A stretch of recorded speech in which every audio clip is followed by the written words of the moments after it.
Man, starting up a business in this climate is absolutely insane. When I first started my handyman business, I actually got kind of lucky. It was back in 2017 when I went full-time. Things today are absolutely different.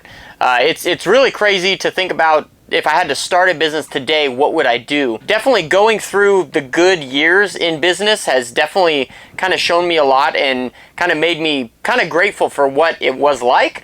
And now I see a lot of guys struggling, a lot of guys having a really hard time getting traction in their handyman business. So kind of wanted to share a little bit of stories from back when I first started in my business and kind of things that I would do today if I was to start all over again. Hey friends, Alan Lee here. Welcome to day 8 of the 100-day video challenge. Super excited to have you here. I was challenged by my business coach to make a video for 100 working days. So that is what I'm doing. This is day 8, and the whole kind of ethos or thought behind this is to really jump back to when I first started my business, to try and impart some knowledge or some wisdom on some of the new guys that are just starting out today, or guys that have been in business for a few years, to kind of go over some of my problems, some of my mistakes, sometimes when I've lost money, sometimes when I made money, and talking about that and kind of sharing what I would do differently if I was to start all over today. So today is day 8. Let's get back to the story. Back when I first started my business, I was really blessed. I started out full-time January 1st, 2017,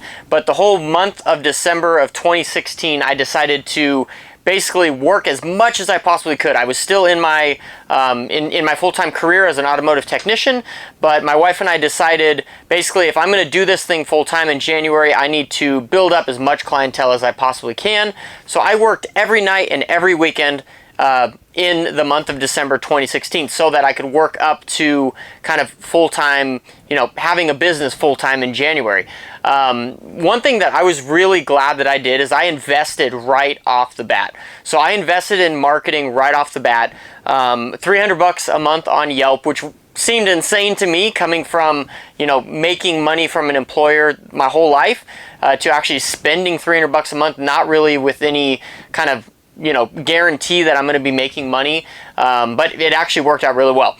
There's a lot of guys today that don't necessarily have the money to invest right out of the gate. So I wanted to talk about a few things that I would do today if I was to start up with $0 in cash and just kind of hit the ground running. So things that I would focus on is what I call guerrilla marketing.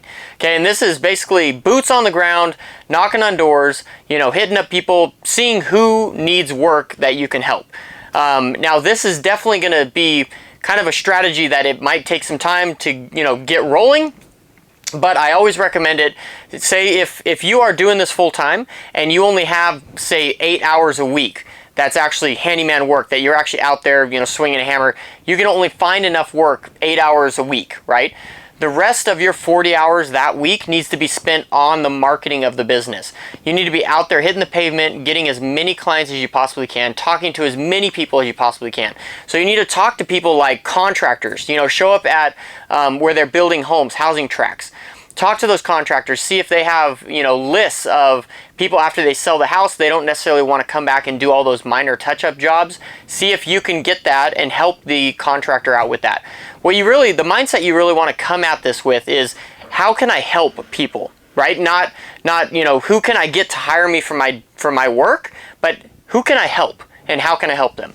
So contractors, you can help them big time, because when they sell a house, they want to be done, right? But then people go through the house and they mark up everything. They're like, oh, this is wrong, I need this fixed.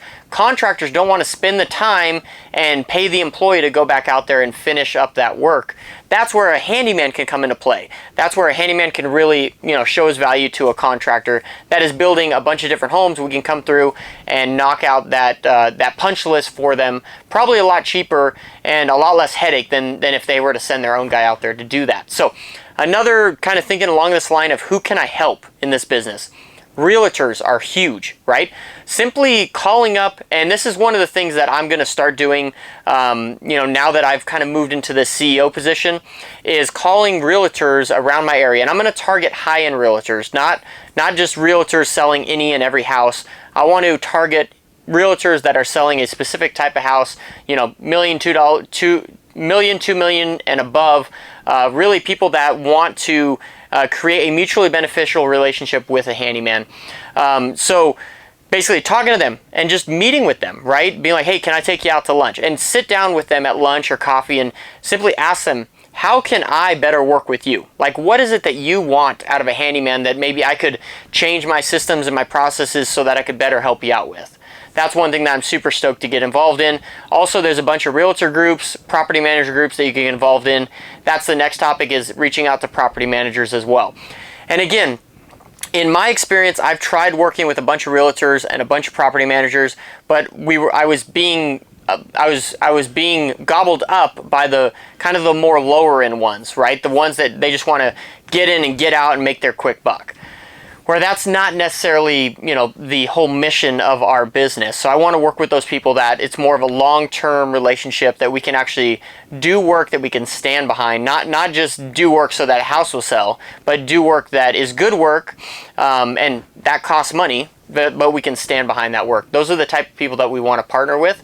And same with property managers, right? How can we as handymen better help them as property managers and real estate agents out? Another huge thing that you can think about is hotels, right? Hotels need maintenance all around. Now, most hotels have some sort of maintenance man in one form or the other on staff, but oftentimes they're not as well adversed in some of the kind of bigger things or more in-depth things. One super simple thing that we're trying to get set up with local hotels is dryer vent cleaning. So we do dryer vent cleaning. Actually, we've created this last year, we created a new business specifically targeting that dryer vent niche. So my thought is, if we could get hotels that hire us to clean all their dryer vents on a couple month basis or things like that, we can send a guy out there. We could do it for pretty cheap, because most of them might have 20 or 30 or even more dryers that they need to be cleaned at a time, and we can kind of make that profitable and make it beneficial for both us and the general manager or the hotel owner at that specific site. So super excited about that. Another great thing is just network. I shared in a couple of my videos in the past, like I said, this is day 8 of 100. So that means we got 7 days that, have already happened. So watch those videos. I'll link one of them up here. So one thing that I talked about back then was, when I first started my business, I networked. I called all the handymen in my local area and I just talked to them. I got to know them. 1 or 2 of them actually called me back. So you're not going to get called back from everyone, because a lot of people are kind of afraid of the competition. They're like, hey, why is this guy calling me? But network with the people around you. Network with the guy that owns a handyman business across town from you. Because, at the low end, you have competition. At the high end, you have collaboration. That's really what it's all about. And that's what you want to get to, is that collaboration, is how can we help each other out? We're not necessarily, don't see it as we're competing for jobs, but we are helping each other out get better jobs for each other. I recently, went down south, and I met with a couple of different handymen down in Modesto, California, and it was really cool just to hear about how they've kind of collaborated with each other. And at one time, one guy was working at one house, and the other guy was working right at the next door neighbor's house. So it's kind of interesting. There's a lot of ways that we can support each other without being rivals. So I would encourage you guys to think about that when you're thinking along the lines of networking, is how can I help you become a better you? How can I help you do what you do better by offering my services? That's really at the end of the day what it is. By and large, the best thing that I would say for you to do in marketing is to start investing in marketing. You have to see marketing as an investment, not an expense. Most marketing takes at least 90 days to start paying off, but I would highly recommend you get invested in it now. For the best marketing agency by far for handyman is handymanmarketingpros.com. Talk to my buddy Jason Call over there. He runs all of our marketing and all of our SEO and all of our websites and everything, and he does a fantastic job. That is handymanmarketingpros.com.